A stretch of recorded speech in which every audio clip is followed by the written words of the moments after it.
Welcome to Two Mothers, One Aché, a grief dialogue. I'm Dionne. And I'm Yvette. We're mothers, friends, and sisters in grief. I lost my daughter, Siwe, at 15 years old. And I lost my son, Dasan, at 26. This podcast is our space to talk about grief, how it shapes us, how it lingers, and how love carries us through. Welcome to the conversation.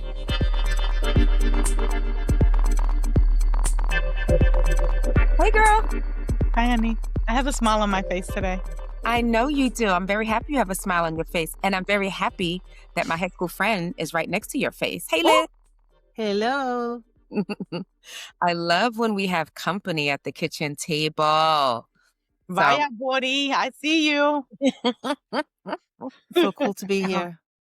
I want to, there's so much to talk about today, fam. I'm Dionne, co-host, Two Mothers, One Aché. Yvette, right here, co-host, Two Mothers, One Aché.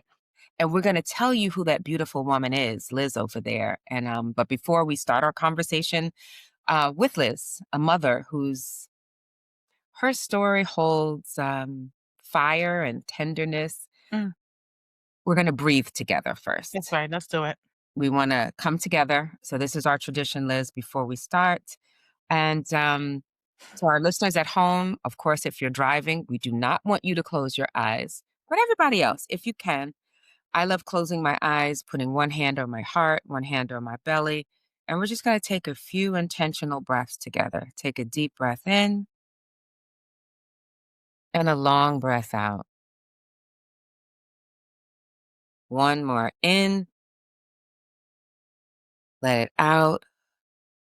Noticing how it feels in your belly, your chest, your shoulders. A couple more times. Inhale. Empty. And this is actually our last one together. Pull air in. And sigh it out.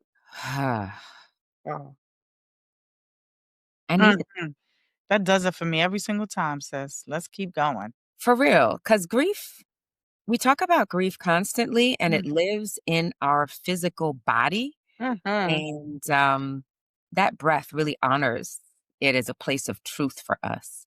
Yeah. But we didn't tell you how special Liz is, but one of her special skills is prayer. So I want to move from breath to prayer, if you don't mind, Liz Rios. Absolutely. I love a good prayer. Let's go, sis. Creator God, we are so honored that you woke us up today, Lord. We thank you, God, for this space that these wonderful women have created for all of us, Lord, my God, to learn. And we just pray, Lord, that you be with us in this conversation, that the words spoken and the truths spoken today, Lord, be healing to those that listen, Lord, that you may hold our stories with care, our grief, Lord, with love and tenderness, and our hope, Lord, for the lessons that we've learned through the grief that we have lived through with humility. May what is shared here today honor the people that have passed, those that we love, that it invite healing to those that are listening, and that everyone feel like they can take away something to move forward in love. And if they've experienced grief, that they know, Lord, that they never get over it. We just all move forward. We thank you for this time. We thank you for this podcast. We thank you for this topic to talk about things that most people don't feel comfortable talking about. In your precious name, we pray. Amen. That's right. Yes. Oh, we are ready. I'm ready to praise. Let's go. I could run a marathon now. Liz, we might need you to just tape a prayer for the beginning of each one of our episodes. Well, I would be we should honored. talk afterwards. That's a good idea. That's a good idea. We're going to introduce Liz officially, but when I think about Liz as a leader, a faith-based leader, a political leader, an activist in all ways, shapes, and forms, it makes me think about how grief has shaped and morphed my faith. And but I'm gonna let Yvette tell you about her, so I don't go start with the personal.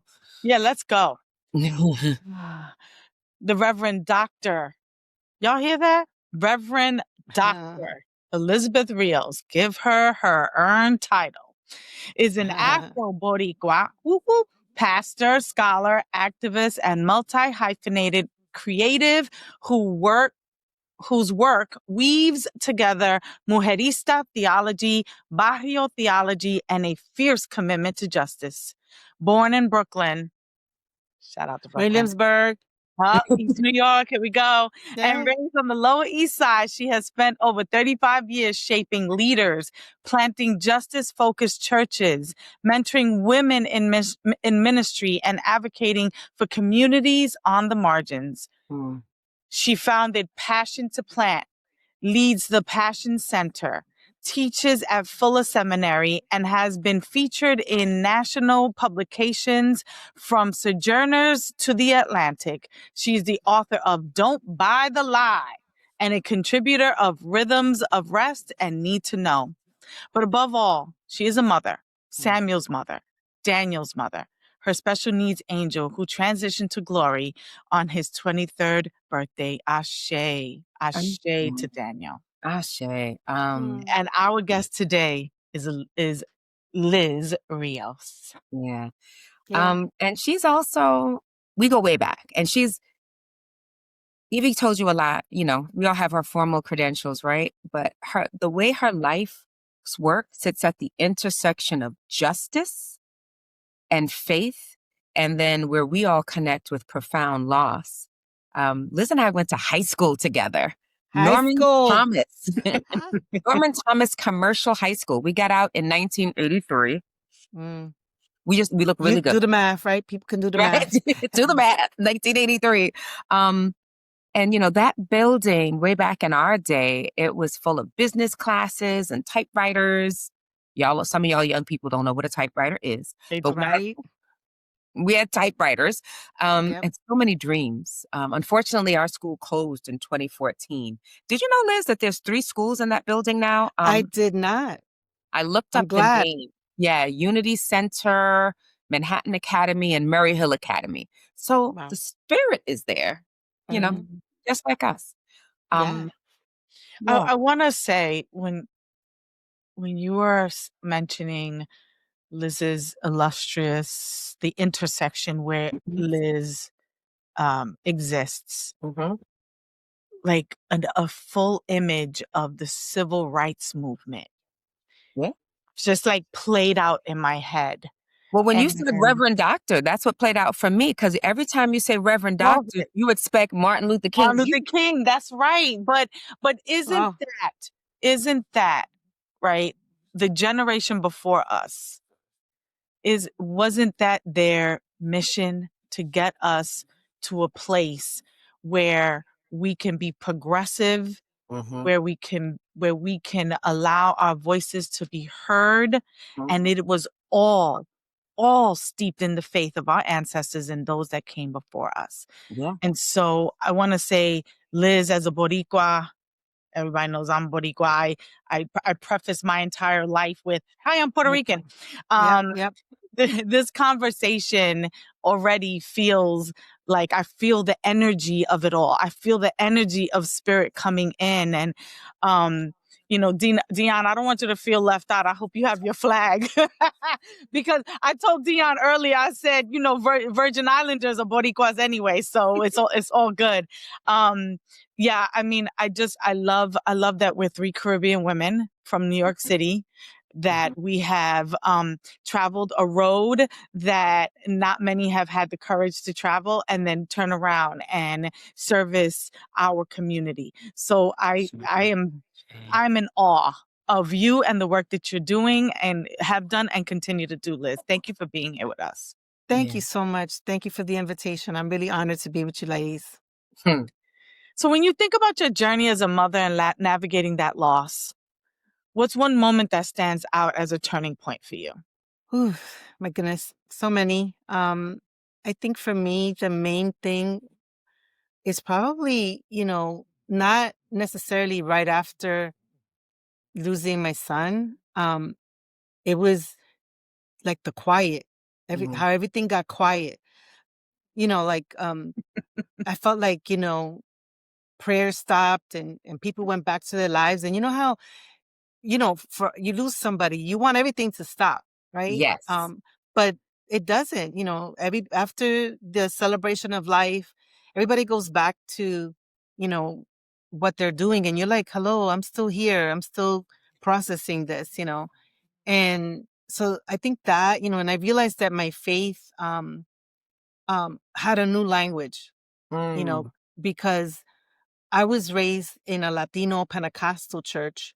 mm, And we always prayed for healing, we prayed for miracles and victory and things like that. And I think that for me, a turning point came when I realized that, sometimes those things don't happen, mm, and you really don't know, like what you really are made of, and you don't really know how you're going to get over something until it happens and you have to figure out how do you move forward, right? And I feel like the turning point came for me when I realized what I really believe, um, and how do I really how I even look at God after something like that.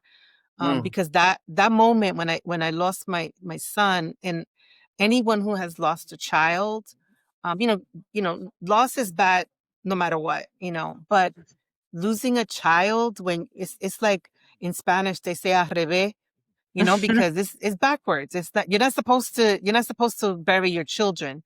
And so for me, that moment is like a turning point for me, because I came to see that my faith and my grief and how I process all of that was going to be indicative of what I really believe, and it mm, shaped my understanding of God, and even, how I feel people and the church in general should be dealing with people that are grieving, you know.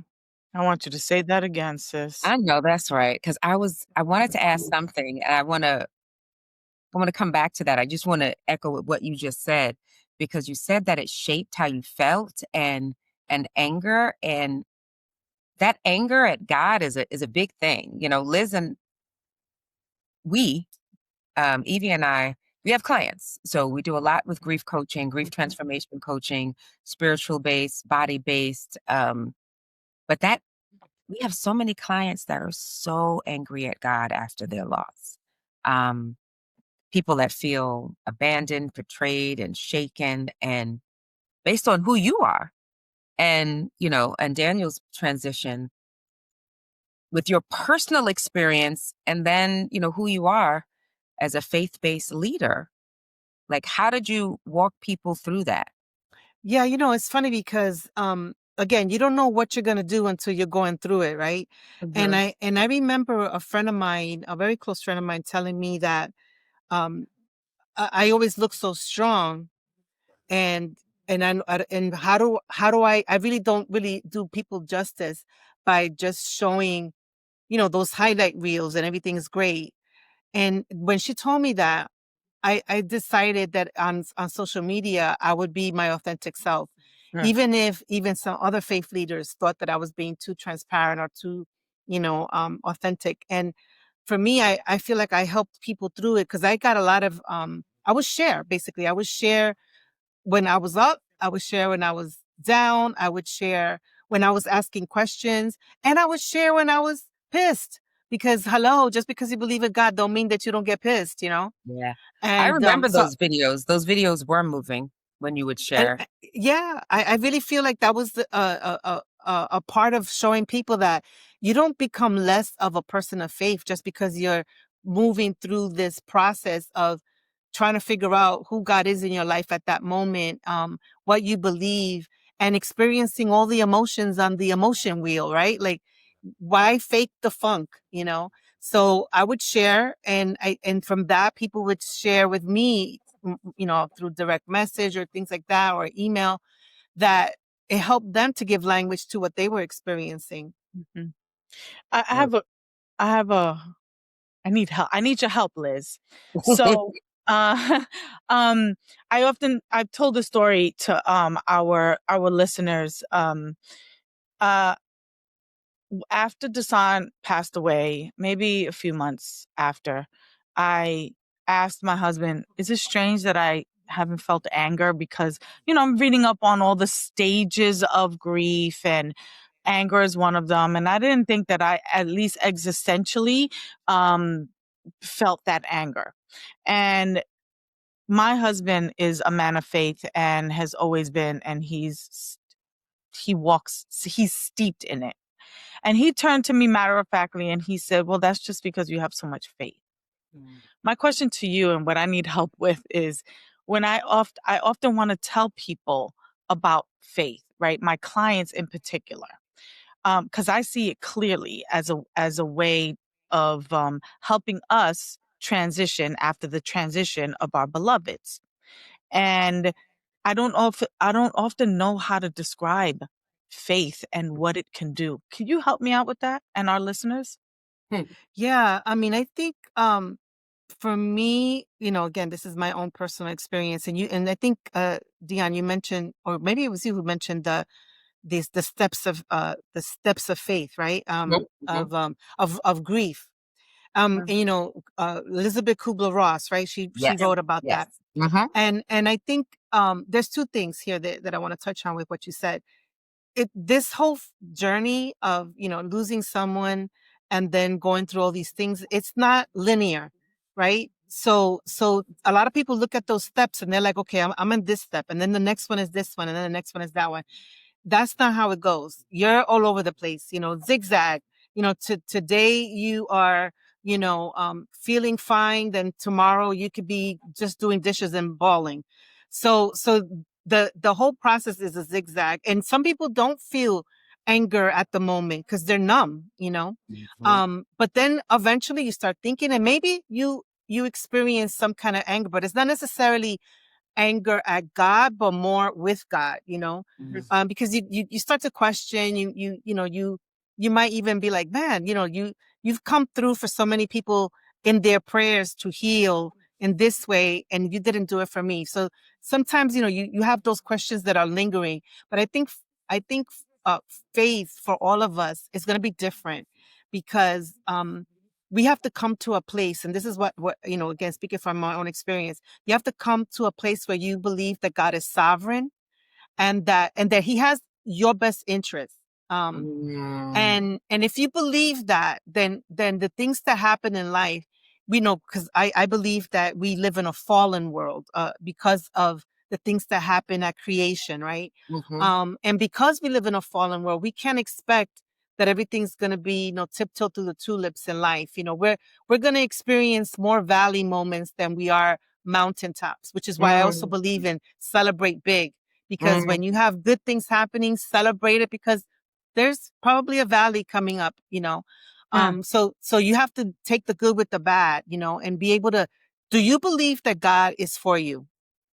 If you believe that the Creator is for you, then you just take all the valley moments and just believe that that is just part of our fallen world, and that helps you. Another thing that helped me with my faith is really understanding that, a lot of times people have these spiritual cliches, right? And they're trying to bundle everything up with a nice little bow, and say, that, if faith is like not talking about any of this stuff, and we're in victory all the time.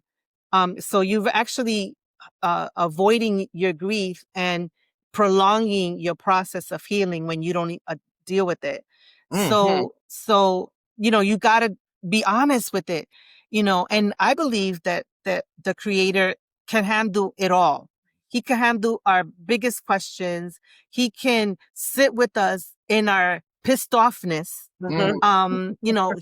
He can be with us and chill with us in the moments when we just don't know anything, when we don't have a clue about how we feel.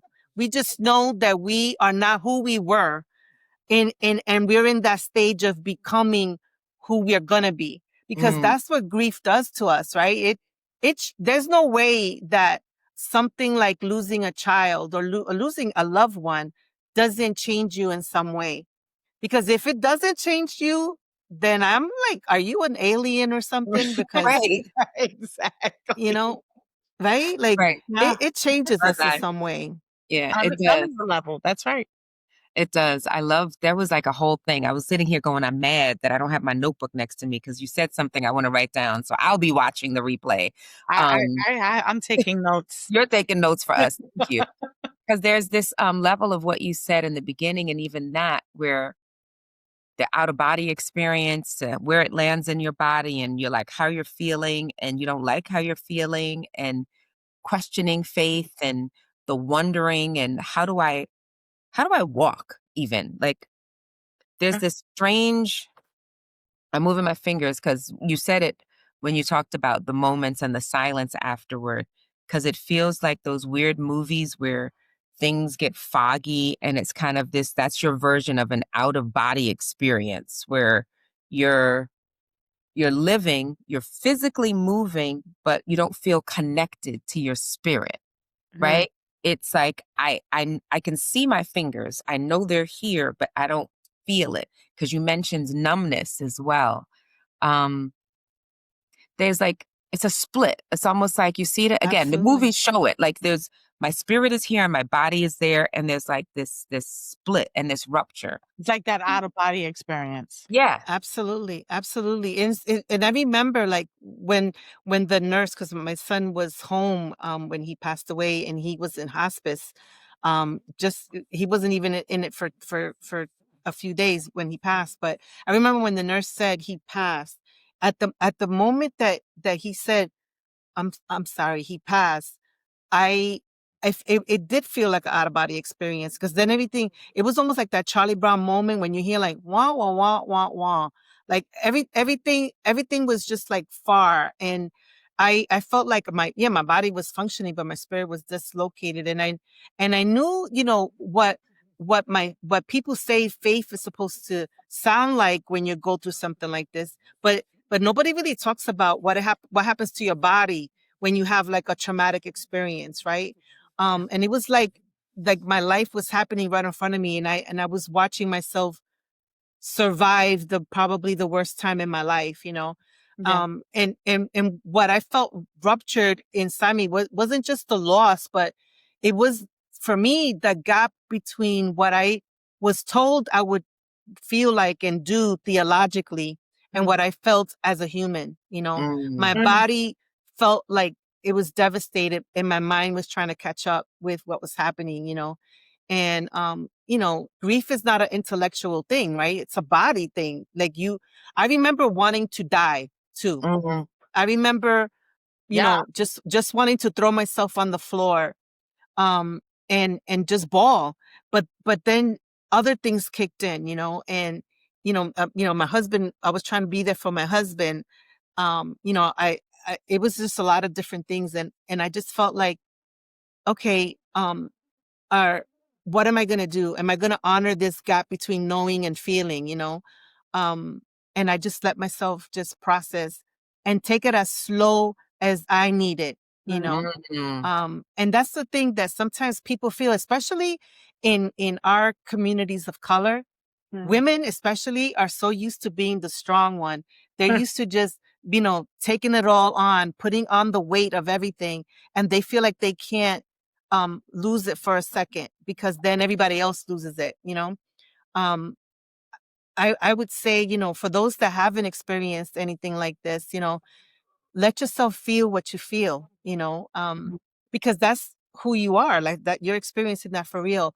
And it doesn't mean that you're not a person of faith because you cry, because you let your tears preach the words that you can't speak at the moment. Because that's the other thing. You lose your words. You can't even express what you feel. No, you cannot. So you have to be able to allow yourself to let your body feel the things that it does, because it's not an intellectual exercise. Liz, you are Wow. preaching right now. And I want to Really? say, you mentioned your theological framework. How Mm-hmm. did it hold you, or did it challenge you at any point, or both? While you were steeped in your grief process, how did your theological framework come into play for you? Ooh, girl. Okay, that's another podcast. No. Um I honestly feel like my theological framework, it held me, but it also failed me. Okay. Mm. Because Mm. parts of me that was raised in the Latino Pentecostal church, told me that everything was going to be all right. There was certainty. I was going to have triumph. We were going to get through this. The day before my son passed away, I remember the nurse, who was a faith person, was praying like, Lord, heal, and tomorrow, this and that.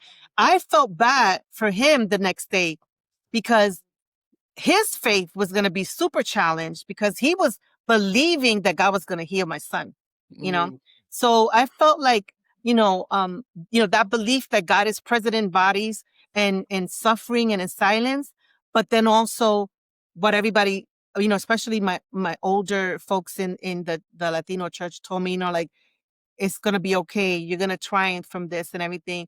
That didn't survive my grief. What Mm. challenged me most was realizing how much of my inherited theology, or what they call embedded theology, was built to explain pain rather than accompany it. Mm. Because that's the thing that happens in church, right? Everybody's trying to, explain everything away instead of just shut up, be present, you Woo! know? And I have to say, in a lot of our faith communities, they just don't know how to walk with people that are grieving. It's so Mm. uncomfortable for them when grief is exposed, right? They don't have the words, and sometimes you just don't have to have the words, right? And Yeah. so for me, my theology, you know, of what I grew up with, which was, again, that everything's gonna be fine. No, everything sometimes is not fine. But Mm. how do I honor my loved one and the tragedy without walking away from God, you Mm. know? And so I allowed myself permission to grieve. You Woo, got child. permission to grieve, and allow for God to just sit with me, to be the God, and to have the faith that everything's not always going to be perfect and victorious. Sometimes we're going to, uh, question. Sometimes we're going to lament, but that I Mhm. trusted God enough to hold me when my faith felt unfinished. Yeah. And we'll be right back. Welcome to Merrick Studios, where stories take the mic and culture comes alive. We're not just a network, we're a family, bringing you smart, soulful, unfiltered conversations. And this season, we're bringing the heat with our biggest lineup yet. Whatever you're into, music, sports, business, we got you covered. Merrick Studios, where the conversation starts and keeps going. Check out our full lineup, including Unglossy with Bun B, Jeffrey Sledge, and myself, Tom Frank. Now streaming at wearemerrickstudios.com. Master the art of lyricism with Pendulum Mink, the first school for rap. Learn elite techniques through immersive lessons, real-world exercises, and guidance from hip-hop icons. This is where MCs sharpen their skills and glow boldly on the mic. Ready to level up? Visit pendulummink.com and start your journey today. And now, back to the show. Oh my goodness. Whoa. That makes so much Yeah, sense. can I just ask our listeners real quick? I need y'all to pause, Go ahead. rewind, play that back, take your notes, because the tools are in there for you. The Yeah. tools are in there for you. Sis, go ahead, Dionne. Sorry, my Yeah, bad. because there were a couple of things I wrote on an envelope, but I wrote down when you said the gap between knowing and feeling. It's like this long distance between the head and the heart, the knowing and the feeling. And then you said with the church, like they're explaining the theology instead of walking with you. And then when we talk about your book, right? In your book, Don't Buy the Lie, you talk about dismantling false belief systems. Mm-hmm. So it seems like there's this connection with what happens, what they do in explaining instead of walking with you. So there's all these levels, like you're building it out in terms of this framework. So how did grief challenge or deepen your understanding of the truth based on that dismantling false belief systems? Yeah, I talk about that in my book, that we all are full of BS. And BS is belief systems. We learn about these things, as soon as we can comprehend, we are already learning certain things. We're learning, what we're going to believe, what's going to sustain us. And until again, something crazy happens in our life. And then you have to choose, okay, are you going to stand on what you have been told and believe you think you believe, or are you going to go in a different direction? And for me, with my own belief systems, what I learned was that the grief exposed the lies, and exposed the weakness in some of the belief systems that I had. Because anything that was going to require me to minimize my pain, or rush my healing, or perform faith for others, stop. I was like, hold up, we ain't going to go there. We're not going to do that. We're not going to perform for people so that I could look like such an excellent faith leader. Because that's what some people do too. They put on the mask.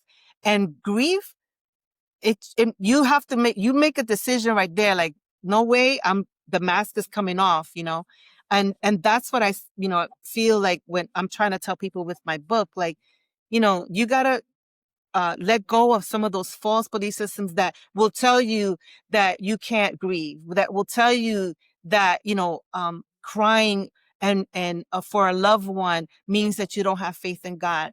My grief deepened my understanding of that truth, and the truth became embodied in my life because of grief. That, you know what?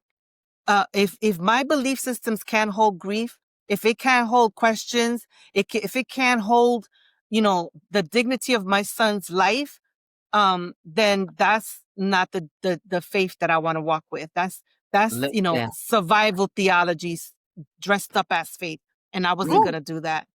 Go ahead. Go ahead. Survival theology. Come on. Survival theologies. I'm writing all of this down. I know. And then like the BS, because we always talk about BS, but there's a lot of BS in belief systems, right? And I was like, that's why that play on words is so impactful. But no, sorry, you were getting ready to say something, Yvette. No, I'm still on You're right, survival you're right. theologies. Like, it's with that- everything that you said, Liz, is so incredible to me, especially the part about performative grief. Performative grief. How is it that you want me to show up for my grief? Let's talk about that. How, what is it that someone wants to like impose on the griever, their BS about grief? I don't need to stand up here and fall out and do all the things and whatever else, whatever their mind, their very limited mind of grief could conjure up. I don't need to do those things. I don't need to show up and be performative, and neither do any of you. You should just grieve your grief your way, and that's it. Nothing else.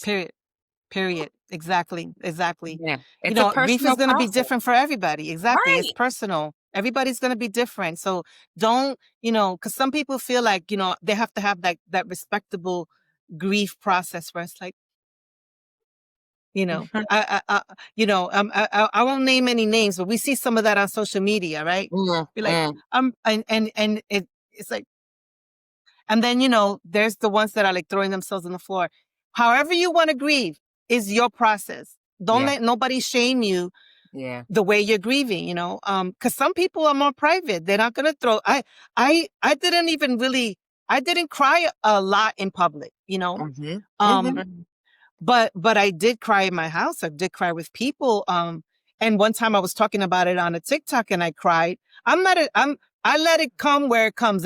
Me and my husband, we go to eat, at restaurants, and sometimes we're talking about DJ, and we'll start crying in the restaurant, and we start right after we joke around and be like, they probably think we're breaking up because we're like crying here in a restaurant. Wherever it comes, it comes. We let it flow. My husband, we do the same thing often. And then my husband will look at me. He go, somebody gonna think I'm beating on you. Would you stop crying? That's right. Hey, But and even I love that balance of the tears and the laughter and how it's Mhm. it's just together. We often Yeah. talking about the grief and the joy, and it's like Yep. it's an emotion. And the way your Yep. body can flip, it's almost like the boards. When you look at lights come on, the boards Mhm. will flicker. It's like, oh, this emotion was activated. This emotion was activated. This emotion was activated. So you're moving through each one. And then there's little blessings in the surprise of what comes up. And I'm Mhm. curious. I can think of for me, people or places or certain activities that actually surprised me because we're human, right? Yeah. Liz, we have expectations. We think this person is going to be this way and that person Mm. is going to be that way, but then there's Mm. surprises. So, what were some surprises Ooh, for you? you just set me up perfectly because I think one of my surprises was who showed up and how they showed up. You know, for some, I had expectations. Yeah, like these people are close and they're gonna show up this way, and I'm like, some of the people that I didn't even know was that I was on their radar showed up for me. Mm, So I thought that was really surprising. It wasn't always the people that with the titles. It wasn't always people, with the theological language. It was the ones who knew how to be human that surprised me because I don't know, again, sometimes people in their own importance, right, of who they are and the role they play in society, sometimes feel like they have to come and show up and give me this whole long talk. Some people just came in and just did the practical stuff. I give you a story. My sorority, I'm a Delta, and I pledged in college, and my sorority sisters showed up uh, to my house with two, and tell you this was so moving for me and my family. They came with two big tubs of food and even toilet paper. Okay, hello. And I even said to her, toilet paper? Wow. And she was like, you're going to have your house full with people. They're going to be using the bathroom. You're going to need to. I was like, damn, that was so practical. We were starving when they came. And as soon as they came, my family started taking stuff out of the tub, to eat. How practical is that? And to me, I was like, you know what? I'm going to do that. If I'm local to someone that I want to be there for them in their grief, I'm going to do the exact same thing. And that's what I've done for people that are in our area, that I want to sit with them. I just bring them the practical. I don't try to bring them no preaching. I don't try to, explain away, what happened or anything like that. I don't try to rush people through their grief process or fix their grief. I mm, just sit with them. We bring them something that hopefully will serve them and their families in that time. But I think for me, it was the embodied acts of people that I didn't expect to show up that mhm, surprised me the most. And it was really unexpected. And it just showed me too that, that also even that, like, I don't know, somebody told me not to expect anything from anybody so that I wouldn't be disappointed. mm, And I think that's what it is now. Now I'm just like, however it is, I don't expect much from people, um, because it's just a setup sometimes for disappointment. I just I just accept what comes. Ashe, Ashe. Mhm.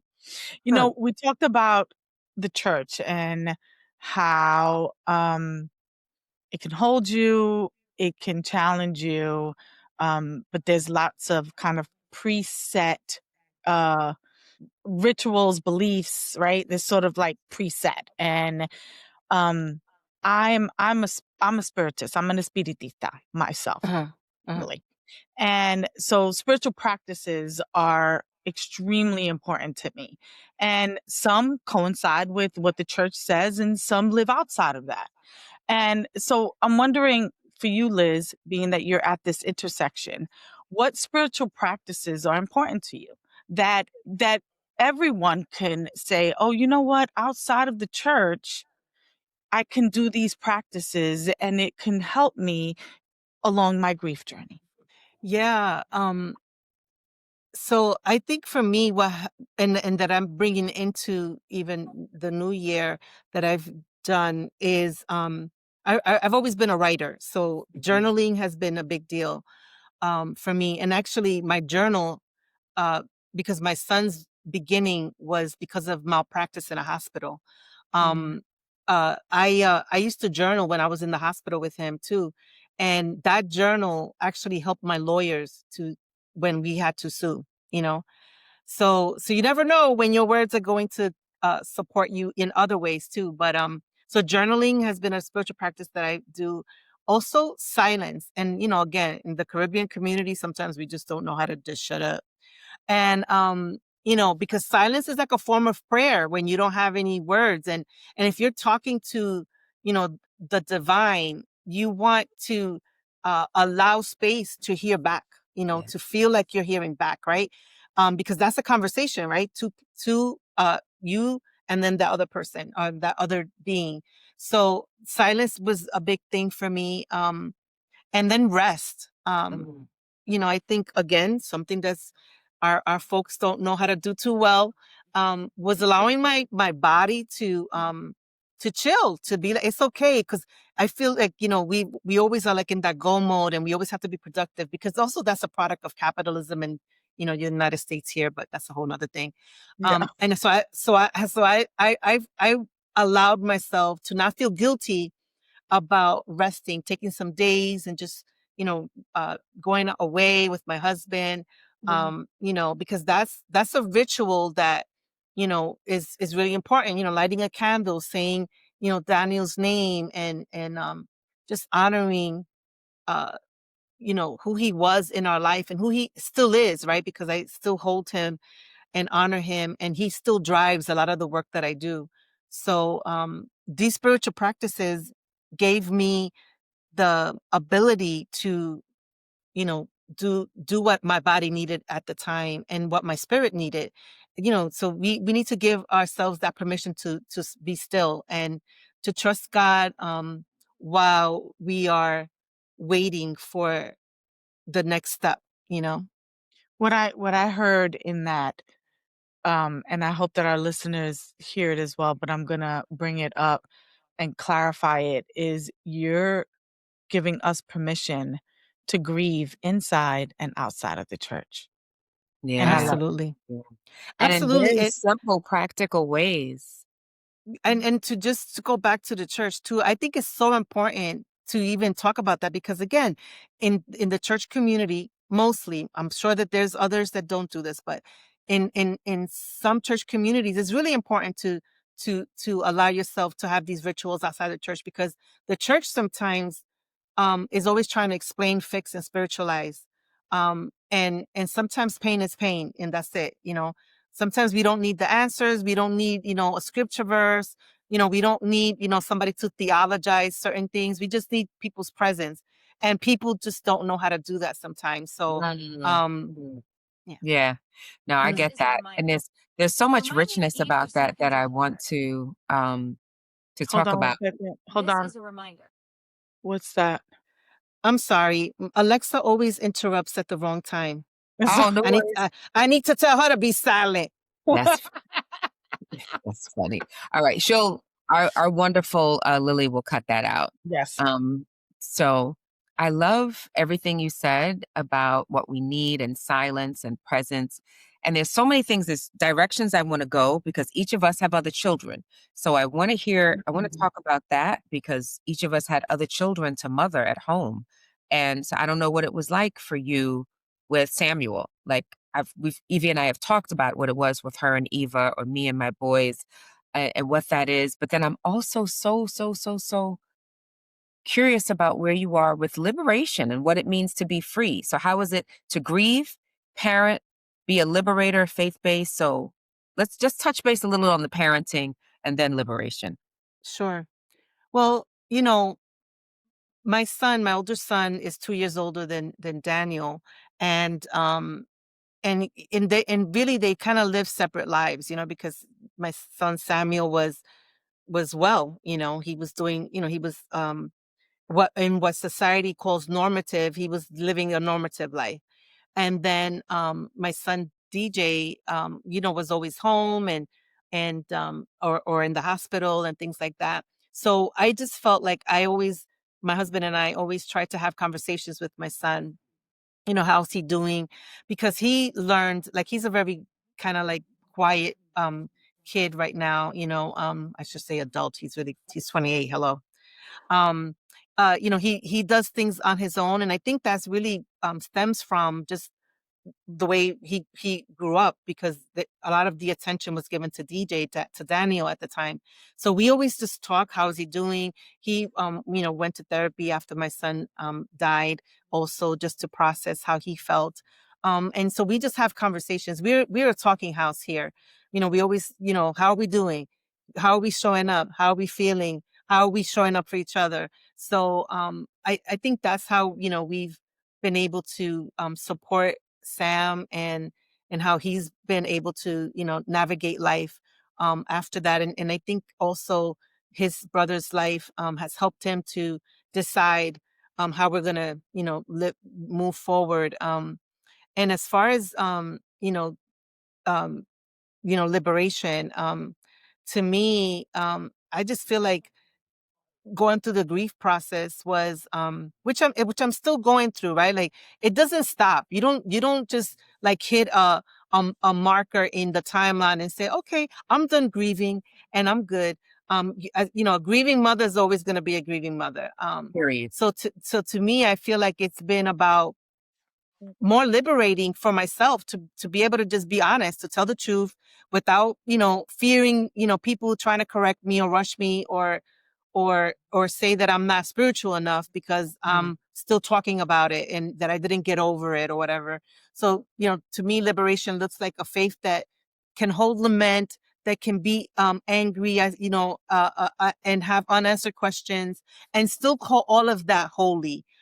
Because some people feel like that's in another category, like you can't be a person of faith like that. But to me, it freed me from the pressure to perform being this perfect human being that like a Stepford wife.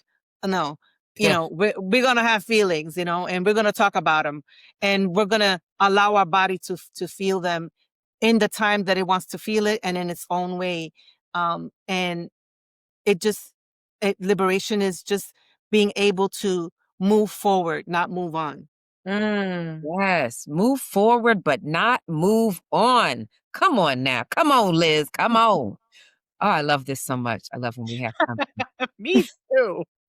I I wanna we're coming to the end. We're close to the end, and um I'm really interested in understanding what your hope for that Daniel's life, right? What's your hope that his life will continue to teach the world? Or how is, like, what's your hope for the energy that you carry for Daniel? And how do you transmute that into the world? What's your hope for that moving forward? Yeah. So, I hope that Daniel's life continues to teach the people that are watching, around me, whatever, that a lot- society gets it wrong sometimes. I used to call him my silent prophet, because he didn't have words. He wasn't, he was in a wheelchair and everything, but he taught me more about life and faith than any preacher or teacher could, and so I started a foundation in his name, and I want people to understand that your worth is not by what you produce, um or that you are never going to be dependent on someone. I just heard somebody yesterday talk about even aging and special needs people, that we talk about you know special needs people like, oh my God, they're so dependent, and they need to be fixed and everything like that. But we don't realize that even us, we are in the process of being dependent. As we age, eventually we're going to be dependent on somebody.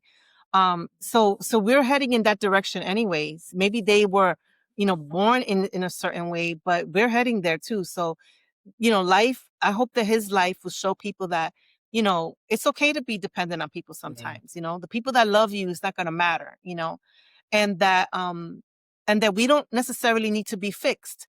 I believe God allows us to come into this world the way we are, and that our life will speak in different ways. So for me, his life like bore witness of a truth about presence, about interdependence, about love, and how sacred those things are to people and to each other.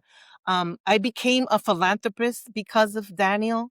Through his foundation, I try to support families and institutions that are about justice and speaking up for people that feel like they don't have a voice, that are challenging systems, that fail people, that are not supporting people that are disabled, or just general issues for the flourishing of all people. So I try to do that through in his name.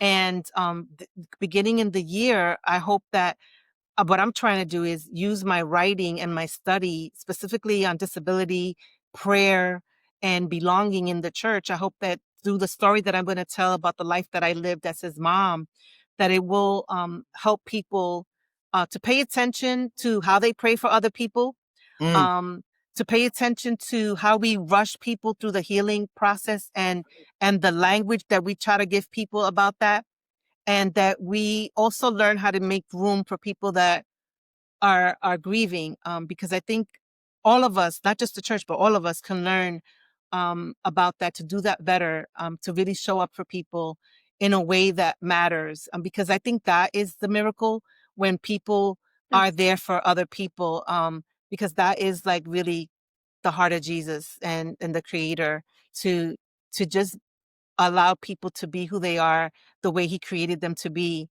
And yeah, I'm That hoping that.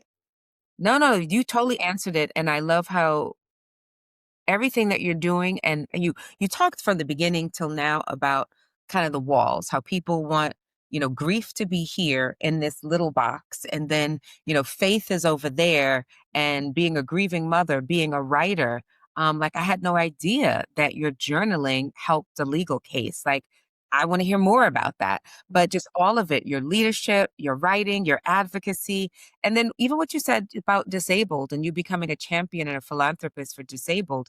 What I've heard people say, and you might have heard this before, that as we are aging, they're not disabled. We're all, those of us are temporarily abled, because it's temporary. You're not going to stay in this form. We're constantly transforming. And that's where we are now, where each of us have one child that has transformed. They have transitioned. They have, open quote, died. But I can see in both of you, in myself, how they still live in us, with us, and through us. I mean, and I think this is why we're always closing with Aché, because we're always going to call their name. Daniel, DJ, and even we were saying Daniel, I know it's DJ as in his nickname. Like I always say Seaway. People don't even know it's really Boosie Seaway, but we always Seaway. So it's Seaway live, Seaway, Seaway, Seaway, but it's Boosie Seaway. So they are with us. Yes. Yeah. In a Always. different way. In a different, Always. Yeah. Whew. I really believe they drive us to do the things that we are doing, and the love that we have for them, and the lessons that we learn from them help us to show up in the world differently, and to let our life speak, because their life spoke. Volumes. Whew. All right. Yeah. Liz, before we move on to our moment of Aché, I would love to just let you have the last words. What do you want Yeah. to know, feel, if it's a parting prayer, a benediction, if you will? Just let us know, what is it that you want to leave here today? I guess it would just be a, a parting charge, to allow yourself to be who God created you to be, and to allow yourself to um, learn the lessons that life has given you and that will continue to give you, and be your full authentic self, even if it makes other people uncomfortable. Mm. Because because that's what happens with grief, right? That's why people want to rush us through it, because they feel uncomfortable. But in order for you to become all that the Creator wants you to become, you have to absorb and embrace everything that comes to you, and sit with it, and then allow it to chip away at your old self, and for that new you to emerge. Don't let other people fight the new you that's evolving, because that's the one that's going to be the difference maker in your community, in your family. And and sometimes people can't even handle the person that emerges, but that's okay, because that means you ain't for them, but you for Gotcha. somebody. Yeah. If they can't handle the new you, that's their problem. That's not your problem. Yes. That ain't my problem. Man, listen. Wow. I love this episode so much. Oh, Liz, thank you for just bringing in. I mean, you preached this whole episode, and I encourage our listeners to just listen over and over and over again. Pull every single nugget, pull every tool out. I know I'm going to be sitting with this one for a minute. There was a lot in here that I needed to hear personally. Ashe. Dionne, would you take us into our moment of Aché? Yes. So for our listeners at home, new listeners, we love bringing our loved ones with us, and we also invite you to share your loved ones with us. We love it when we get the DMs and even text messages for those of you that know us, the emails, to share the names of your loved ones. So the Aché is their life force, even though we don't physically see them. So each one of us, we're going to invite you, Liz, of course, Evie and I go, but to share the name of who you want to share that has gone on, and how you feel about them. I had the picture up. I can't reach it right now. But of course, Siwe, I have a different picture of her up today. And I'm bringing in Che Rogers, and Sherry I've mentioned before, but as their energy comes up in my life, I just want to call them forth again. And Teresa, who passed since we recorded last time, Teresa Scott. And yeah, Ashe. Liz, we throw it to you. Yeah. I mean, as you all have heard, I definitely, honor the memory of my son, DJ, and all the things that he's taught. I also want to say the name of my nephew, Timothy, who passed away recently from cancer, and the lessons that he taught so many people that nobody knew he was teaching, because he was doing it out of sight. And sometimes the way that we teach people is not publicly, it's in the one-on-one interaction. So I know Timothy and DJ are joining, my mother-in-law and so many others up in that place where there's no pain. That's Ashe. right. Ashe. Aché, I love that. I have a very special Aché today. I'm gonna read the names from my phone.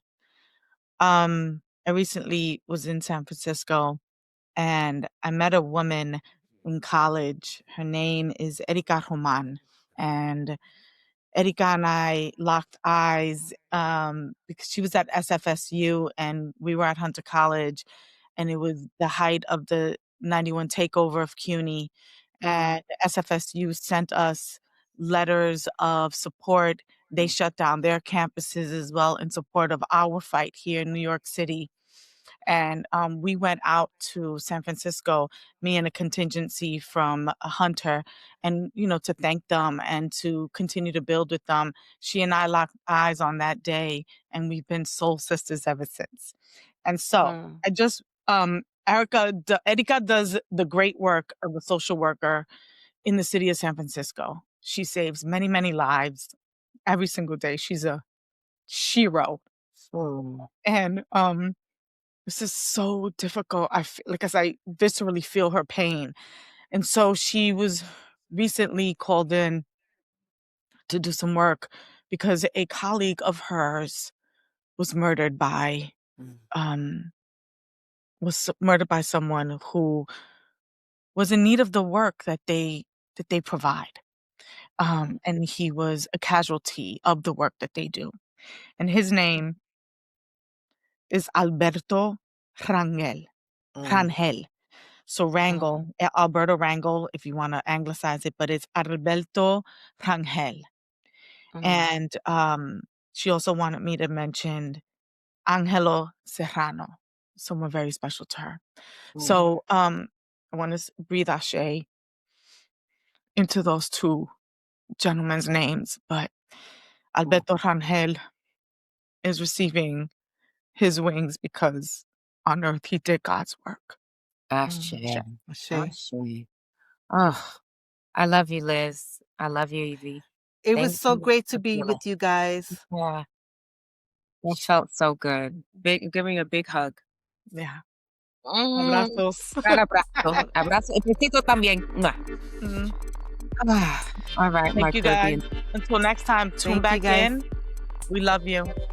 Bye. We'd love for you to join the conversation with us on Instagram at 2, that's the number 2, mothers, 1, the number 1, Aché Pod.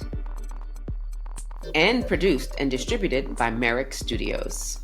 Until next time, may love carry you through.